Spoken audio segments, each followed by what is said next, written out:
আজকে আমরা দেখব যে একটা স্ট্রোকের মাধ্যমে কিভাবে ডার্ক থেকে লাইটে যাবে। সে যে কোনো কাজেই তুমি এটা লাগাতে পারবে। ডার্ক থেকে কিভাবে লাইটে যাবে, যে দিকটা ডার্ক ছাড়তে চাইছো সেই দিকে প্রেশার দেবে এবং তার উল্টো দিকটা অপোজিটটা লাইট হবে। ঠিক আছে, যে দিকটা তুমি ডার্ক রাখতে চাইছো, ছায়া রাখতে চাইছো, সেদিকটা ডার্ক, তার উল্টো দিকটা লাইট। তো তুমি সেইভাবেই পেন্সিলের প্রেশারটা দেবে যে একদিকটা, যে দিকটা প্রেশার দেবে ডার্ক রাখতে চাইছো সেই দিকটা প্রেশার দেবে। আবার এমন প্রেশার দিও না যে ছিঁড়ে যাবে। প্রেশার কতটা দেবে সেটা আমি আগের ভিডিওতে আমি বলে দিয়েছি।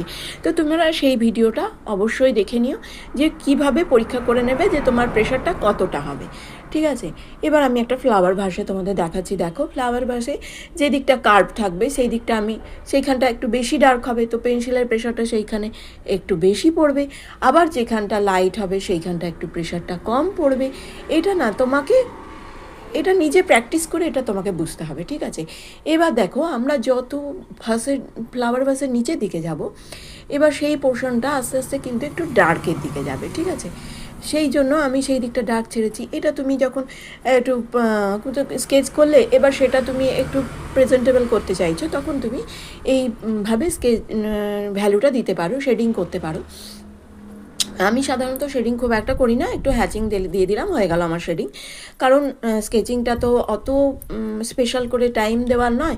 তবে এটা তুমি কম টাইমে একবার হালকা ডার্ক থেকে লাইটে গেলেই তোমার একটা লাইনের মাধ্যমেই তুমি সেটা দেখাতে পারবে যে তুমি কোন দিকটা ডার্ক ছাড়ছো, কোন